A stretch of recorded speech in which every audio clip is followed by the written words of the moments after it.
ప్రభునందు అత్యంత ప్రియులైన దేవుని బిడ్డలందరికీ ప్రభుపేట వందనాలు తెలియపరుస్తున్నాను. ఈరోజు మనకి ఉపవాస ప్రార్థన అనగా మన యొక్క బలహీనతలు, పతనములు, అపరాధములు, పాపములు, దోషములు, తప్పిదములు, మన నిర్లక్ష్యము, అలక్ష్యము, అనాలోచన, అజాగ్రత్తలు ప్రభు ఎదుట ఒప్పుకొని క్షమాపణ కోరుకొని ప్రార్థనలో ప్రవేశించడమే ఉపవాస ప్రార్థన అనగా మనము మన యొక్క బలహీనతలన్నీ కూడా ప్రభుకు చెప్పుకొని ప్రభుతో ఆనందించేటువంటి దినము. ప్రియమైన సహోదరుడా సహోదరి, ఈరోజు మరి వాక్యంలోకి వెళ్ళక మునుపు మరి ఏ రీతిగా మనము మన యొక్క బలహీనతలు ఏ విషయాల్లో ప్రభు దగ్గర సరిచేసుకోవాలనేది దేవుని వాక్యం నుంచి ఒక మాట ద్వారా మనల్ని మనం సరిచేసుకొని ప్రార్థనలో ప్రవేశిద్దాం. చూడండి, యెషయా గ్రంథం 26వ అధ్యాయము. యెషయా గ్రంథం 26వ అధ్యాయం ఈ దిన పాఠం కొరకై యెషయా గ్రంథం 26వ అధ్యాయము 3వ వచనాన్ని మనం చదువుకుందాం. ఐజియా చాప్టర్ 26:3 మనకు తెలిసిన భాగమే. ఎవని మనస్సు నీ మీద ఆనుకును వానిని నీవు పూర్ణ శాంతి గలవానిగా కాపాడుదు, ఏలయనగా అతడు నీ యందు విశ్వాసం ఉంచి ఉన్నాడు.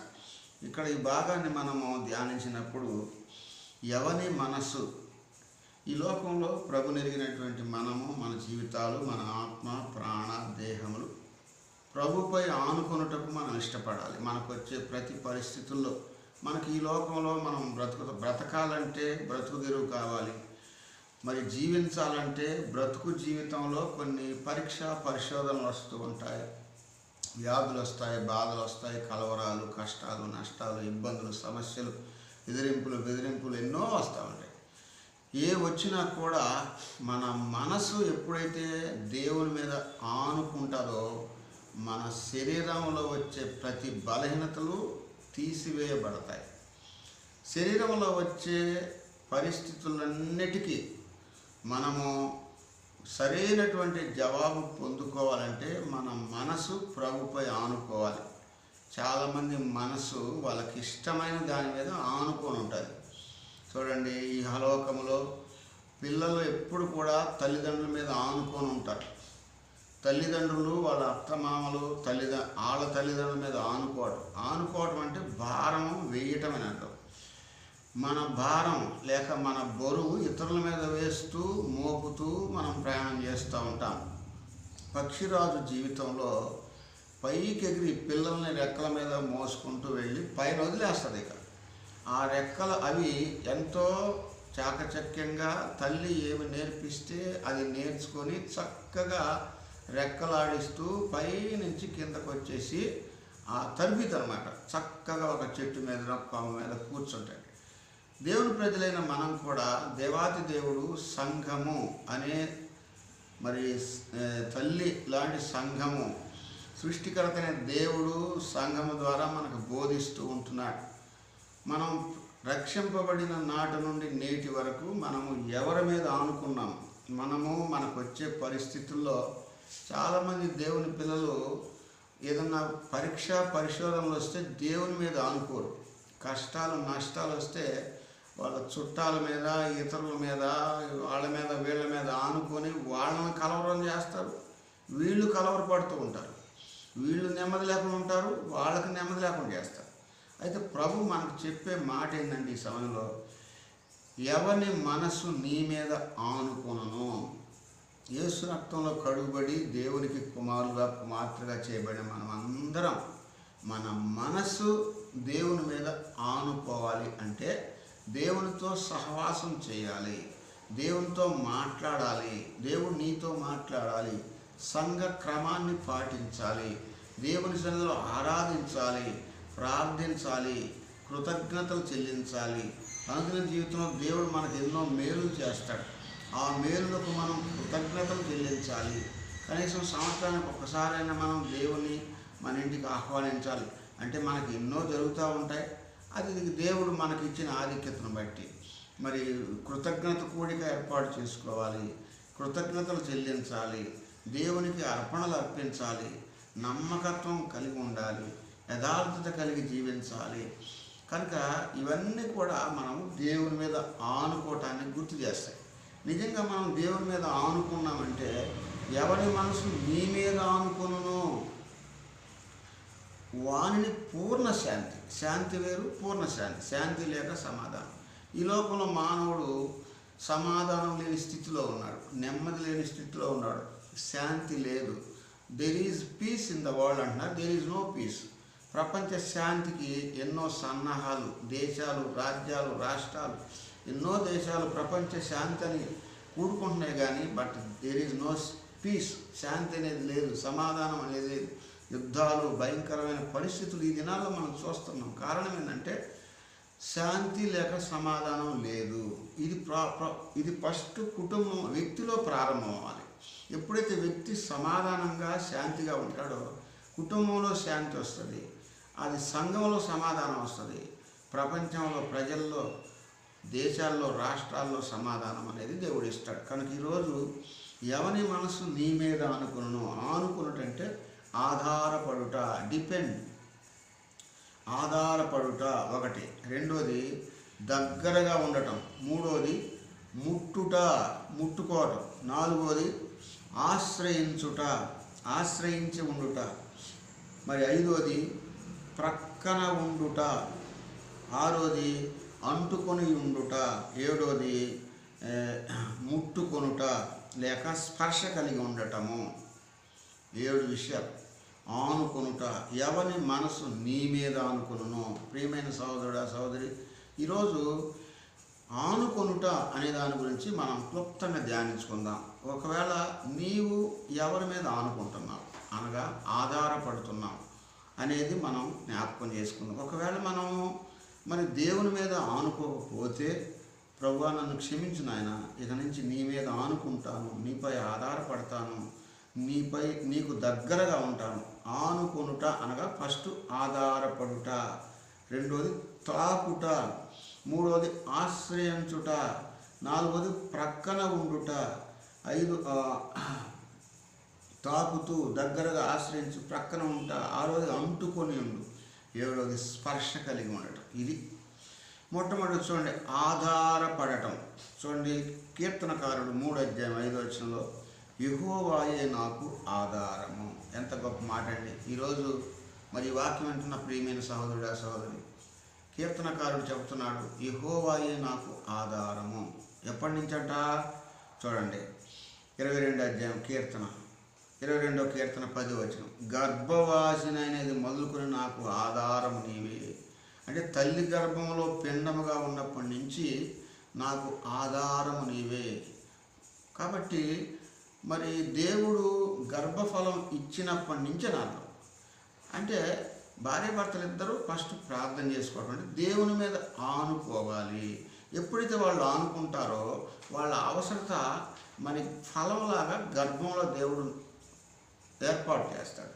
దేవుడు గర్భఫలం స్టార్ట్ అయినప్పటి నుంచి దేవుని మీద ఆ తల్లి లేక ఆ తండ్రి అంటే భార్యాభర్తలు ఇద్దరూ ఆనుకున్నప్పుడు ఆటోమేటిక్గా ఈ గర్భంలో ఉన్న ఆ యొక్క శిశువు లేక పిండం కూడా దేవుని మీద ఆనుకోవడం అనేది దేవుడు ఏర్పాటు చేస్తాడు.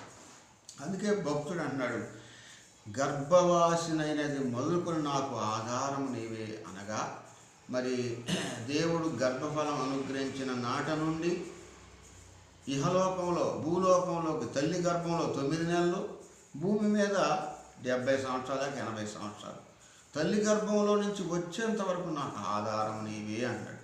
చాలామంది ఈ లోకంలోకి వచ్చిన తర్వాత మరి దేవుణ్ణి మర్చిపోతారు, దేవుని వాక్యాన్ని మర్చిపోతారు, దేవుడు చేసిన మేలులను మర్చిపోతారు, మరి దైవ సేవకులను మర్చిపోతారు, సంఘాన్ని మర్చిపోతారు, క్రమాన్ని మర్చిపోతారు.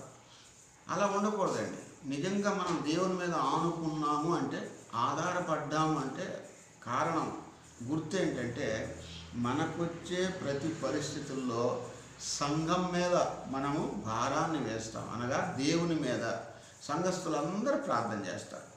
కనుక ఒకటి ఆధారపడుట. నీవు ఎవరి మీద ఆధారపడుతున్నావు?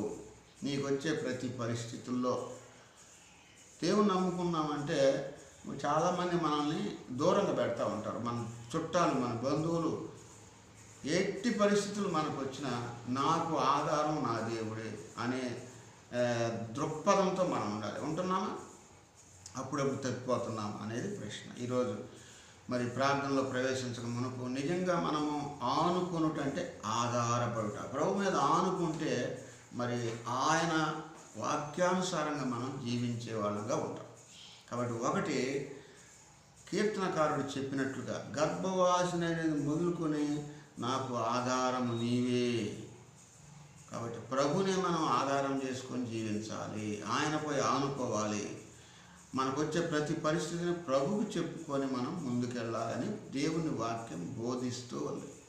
ఈ లోపల చాలామంది వాళ్ళు దేవుని మీద ఆనుకోరు, అంటే ఆధారపడరు. మనుషుల మీద, పరిస్థితుల మీద, లోకం మీద, చుట్టాల మీద, అన్నదమ్ముల మీద, అక్కచెల్లెల మీద, బంధుమిత్రుల మీద, పరిస్థితుల మీద, వాతావరణం మీద, కాలం మీద, వీటి మీద ఆధారపడతారు. కానీ దేవుని మీద ఎప్పుడైతే మనం ఆధారపడతామో దేవుడు మనకి ప్రతిదీ కూడా సమకూరుస్తాడు. ఈరోజు అనేక పొందలేకపోతున్నామంటే ఆధారపడటం అనేది మనం సరిగా తెలుసుకోవటం లేదు. ఎవరి మనసు నీ మీద అనుకుని, మన మనసు ప్రభు మీద ఆధారపడాలి. మన శరీరం ఆధారపడటం కాదు, మన మనసు ఆధారపడితే మన శరీర అవసరాలన్నీ దేవుడు తీరుస్తాడు. ఒకటి. రెండు చూడండి, అందుకే ఆయన మరి ఈ మాటను కొంచెం ముందుకు తీసుకెళ్దాం. ఇందులో 7 విషయాలు ఉన్నాయి. 7 మనం ఒక్క విషయాన్ని ధ్యానిద్దాం. ఆధారపడుట అనగా గర్భవాసినైనది నువ్వే. ఎలాంటి ఆధారం మనకి? ఒకటి, 118వ కీర్తన 14వ వచనం, ఆయన నాకు రక్షణకు ఆధారము. నీవు రక్షింపబడ్డావు అంటే నీ రక్షణకు ఆధారము ఆ ప్రభువే. అది జ్ఞాపకం చేసుకోవాలి మనం. నీవు రక్షింపబడ్డావంటే నువ్వు ఎవరు ఆధారం? ఈ రక్షణకు ఆధారం ఎవరంటే నీ సృష్టికర్త అయిన దేవుడు, నీ నిర్మాణకుడు ఆయనే. యేసుక్రీస్తు ప్రభుగా ఈ లోకానికి వచ్చి నిన్ను రక్షించాడు కనుక రక్షణకు ఆధారం ఆయనే. అయితే ఈ రక్షణను మనము నిర్లక్ష్యం చేస్తున్నామా అనేది ప్రశ్న.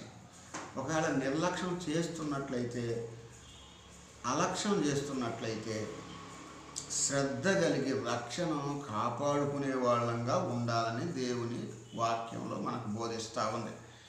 చూడండి, సామెతలు 8వ అధ్యాయం 14 వచ్చిన సామెతలు 8:14, జ్ఞానాధారము నేనే. రక్షణ ఇచ్చిన తర్వాత దేవుడు నీకు జ్ఞానాన్ని ఇచ్చాడు. జ్ఞానం అంటే ఎలా బ్రతకాలి, ఎవరితో ఉండాలి, ఎవరి మాట వినాలి, ఎవరు చెప్పినట్టు మనం చేయాలి, ఇది చెడు ఇది కాదన్నప్పుడు దాని వైపు మనం చూడకూడదు. నిజంగా దేవుని పిల్లలు ఎవ్వరు కూడా అలా చూడకూడదు, అటువైపు వెళ్ళకూడదు. ఎప్పుడైతే మనము అన్నీ తెలిసి కూడా మనం తప్పు చేస్తామో దానికే వస్తుంది నష్టం. అందుకే హెబ్రీయులకు రాసిన పత్రికలో రాయబడి ఉంది, ఉద్దేశపూర్వకంగా తప్పు చేస్తే శిక్ష పడతానే ఉంటుంది. ప్రియమైన సహోదరుడా సహోదరి, మనం ప్రార్థనలో ప్రవేశించక మునుపు మరి ఒకటి, రక్షణాధారము ఆయనే. ఆయన రక్షణను మనం తీసుకొని ఆయనపై ఆధారపడడం నేర్చుకోవాలి. రెండవది, మన జ్ఞానమునకు ఆధారము కూడా ఆయనే. జ్ఞానాన్ని ఇచ్చేది దేవుడే. ఆయన జ్ఞానాన్ని మనం పొందుకొని ఇంకా అజ్ఞానముగా జీవించకూడదు. మూడోది, యోగు పుస్తకం 4:6, నిరీక్షణాధారము నేనే. నిరీక్షణ అంటే మనం ఏదన్నా దేవుణ్ణి అడిగినప్పుడు దేవునికి మనకు మధ్యలో ఉన్న గ్యాప్నే నిరీక్షణ, వేచి ఉండుట. నిరీక్షణ కలిగి ఉండటం అంటే వేచి ఉండుట. ఏదైతే దేవుడి దగ్గర అడుగుతున్నామో అది పొందుకునేంత వరకు వేచి ఉండే సమయాన్ని నిరీక్షించడము అని అంటారు. కాబట్టి దేవుడి దగ్గర మనం ఏదైతే పొందుతున్నామో చాలాసార్లు నిరీక్షణ కోల్పోయిన వాళ్ళంగా ఉంటాం. నిరీక్షణకు కూడా ఆధారం ఆయనే. మనకు వచ్చే పరిస్థితుల్లో, మన అవసరతల్లో ప్రభువు మీద నిరీక్షణ వేస్తున్నామా, తప్పిపోతున్నామనేది ప్రశ్న. ప్రభు దగ్గర ఒప్పుకుందాం. 4వ చూడండి, 4వ కీర్తన 1వ వచనం, నీతికి ఆధారము ఆయనే.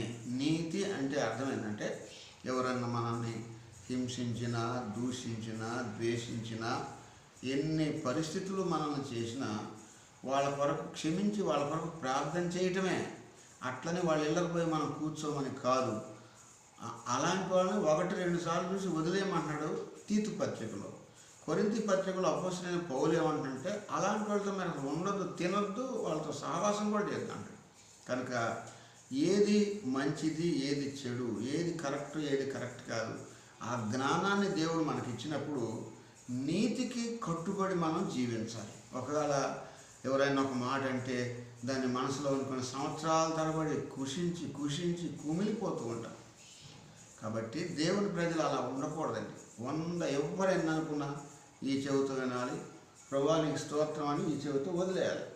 అవి మనసులో పెట్టుకొని మనం నష్టపోతూ దేవుని నామానికి అవమానం తేకూడదు. మనం 4వది మరి నీతికి ఆధారం మనం ఉంటున్నామా అలా. 5వది చూద్దాం. 62వ కీర్తన 7వ వచనం. మహిమకు ఆధారము.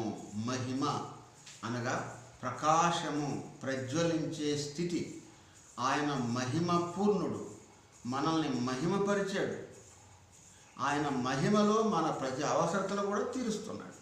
కనుక మహిమకు ఆధారం ఆయనే. ఒకరోజు ప్రభు మనకిచ్చిన మహిమను ఆయన రాజ్యంలోకి తీసుకెళ్ళాలి. అందుకే రోమా 3:23 ఏ భేదం లేదు, అందరూ పాపం చేసి దేవుడు అనుగ్రహించే మహిమను పొందలేకపోతున్నాడు అన్నాడు. మహిమ అనగా వెలుగు, ప్రకాశము. 119వ కీర్తన 130వ వచనంలో నీ వాక్యము వెల్లడి అగుడతోడనే వెలుగు కలిగెను. దేవుని వాక్యం రిలీజ్ అయినప్పుడు ఆ వాక్యాన్ని మనం తీసుకోవడమే మహిమను పొందుకోవడం. ఒకరోజు ప్రకటన గ్రంథంలో రాయబడింది, జనులు తమ మహిమను తీసుకొని వత్తురు. ఒకరోజు దేవుని దగ్గరికి నీవు పొందిన మహిమను తీసుకెళ్ళాలి. మరి మహిమ పొందుకోవాలంటే వాక్యం చెప్పేటప్పుడు వినాలి. చాలామంది మందిరానికి వస్తారు, కనీసం తల మీద ముసుగులు వేసుకోరు. ప్రార్థన అంటే కళ్ళు తీసి ఇట్లానే గుడ్లు గోగలా చూస్తూ ఉంటారు. అందరినీ మనుషుల్ని ఇట్లానే చూస్తూ ఉంటారు. దేవుని వైపు చూస్తే మంచిది, మనుషుల వైపు చూస్తే ఏం ప్రయోజనం అండి? ప్రార్థన అంటే మోకాళ్ళ ఉంచం, భయం లేదు, భక్తి లేదు. ఎంతోమంది ఈ దినాల్లో సంఘాల్లో గలిబిలి గందరగోళాలు అవుతున్నాయంటే కారణాలు ఏం లేదు. కాబట్టి మహిమను మనం పొందుకోవటానికి దేవుడు మనల్ని పిలిచాడు. ఆ మహిమను మనం కలిగి ఉండటానికి ఆయన వైపు చూడాలి. ఆ మహిమను పొందుకోవాలంటే వాక్యం చెప్పేటప్పుడు ఆ వాక్యాన్ని విని హృదయంలో భద్రపరచుకోవాలి, దాన్ని వదిలేయకూడదు. ఏది వదిలిపెట్టాలో, ఏది వదిలిపెట్టంటే అది పట్టుకుంటాం, ఏది పట్టుకో అంటే అది పట్టుకోమా. కాబట్టి దేవుడు మహిమను మీరు తీసుకోండి అంటే అది తీసుకోవద్దన్నది తీసుకొని మనసులో పెట్టుకొని కుమిలిపోతూ ఉంటాం, బాధపడతా ఉంటాం. కాబట్టి ఇలాంటి పరిస్థితుల నుంచి మనం దూరం చేసుకోవాలి. అందుకే మహిమ ఆధారము. 6వది యెషయా 11:2 జ్ఞాన వివేకములకు ఆధారము ఆయనే. జ్ఞానం ఉండాలి, వివేకం ఉండాలి. ఈ రెండిటికి ఆధారం ఆయనే. వివేకంగా పనిచేయాలి. వివేకము అందుకంటాడు పాముల వలె వివేకము. పాము విషసర్పమే, కానీ ఆ చప్పుడు ఏంటంటే ఎంత వివేకంగా తప్పించుకొని వెళ్ళిపోయిందంటే. దేవుని ప్రజలైన మనం కూడా వివేకము కలిగి ఉండాలి. సందర్భానుసారంగా మనం జీవించాలి. అంటే అట్లని మనం తప్పులు చేయమని కాదు, కానీ ఒక పరిస్థితి వచ్చినప్పుడు మనం దానికి అనుగుణ్యమైనటువంటి ఆలోచన దేవుడు ఇస్తాడు. ఆ టైంలో ఆత్మ మీకు బోధించునని మత్తయి సువార్తలో రాయబడింది. ఇప్పుడు ఏ టైంలో మనం సందర్భానుసారంగా మాట్లాడాలనేది మనం తెలుసుకోవాలి. అది బైబిల్లో ఉంది, నేను సొంతంగా చెప్పేది కాదు. అదే సమయోచితమైన మాట పలకటం అనేది బంగారు పళ్ళెంలో పెట్టిన అదో ఒక నాణ్యం లాంటిది అంటాడు. కనుక సమయోచితంగా మనం మాట్లాడాలంటే అది జ్ఞాన వివేకములకు ఆధారము ఆయనే. ఉన్నామలా. 7వదిగా 1 తిమోతి 3:15 సత్యమునకు ఆధారము ఆయనే. చూసారా, సత్యవంతుడైన ప్రభుని మనం ఎరిగాము. మరి సత్యానికి ఆధారంగా ఉన్న ఆ ప్రభుని ఆనుకొని ఉన్నామా? అసత్యంలో నడిపించబడుతున్నామా? అందుకే ఈ సైతానుగాడు వాడు అబద్ధీకుడు, అబద్ధాలు చెబుతూ ఉంటాడు, 1కి 4 కల్పిస్తాడు. కల్పితమైన వాని మాట మనం వినకూడదు. సృష్టికర్తైన దేవుని మాట వినాలి. మనం దైవ సేవకులు మనకి ఏం చెబుతున్నారు అనేది మన మేలు కొరకే చెబుతారు, అది మనం వినుకోవాలి. అందుకే ఎవని మనసు నీ మీద ఆనుకున్నో వాడిని నువ్వు పూర్ణ శాంతి గలవానిగా కాపాడదు, ఏలయనగా అతన్ని యందు విశ్వాసం ఉంచి ఉన్నాడు.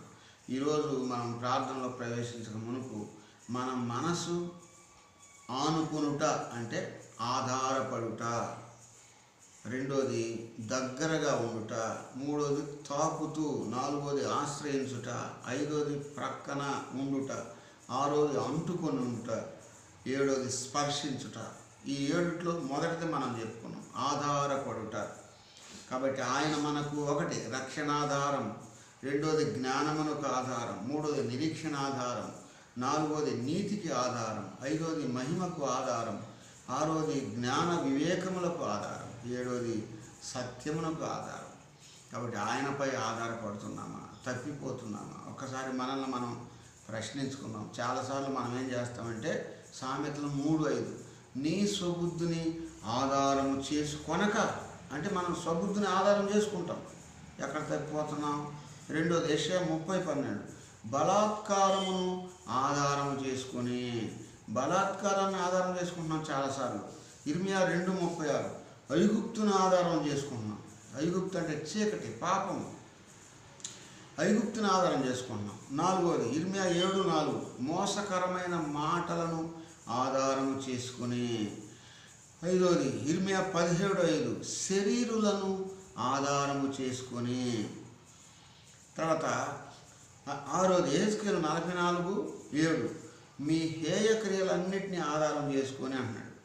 ఇది ఏడోది దానియేలు 11:39 క్రొత్త దేవతలను ఆధారం చేసుకొని, కొత్త విషయాలను ఆధారం చేసుకుంటున్నాం.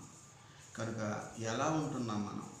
మన మనసు దేవుని మీద ఆధారపడుతుందంటే 7 విషయాలు మనకు చెప్పాడు. ఈ 7 మనం ఉంటున్నామా, లేక ఇంకొక 7 కూడా చెప్పాడు, తప్పిపోతున్నామా? మనల్ని మనం ప్రశ్నించుకొని క్షమాపణ కోరుకొని మనం ప్రార్థనలో ప్రవేశించినట్లు ప్రభు మనకు సహాయం చేయను గాక. కొంతసేపు మనం ప్రార్థనలో ప్రవేశిద్దాం.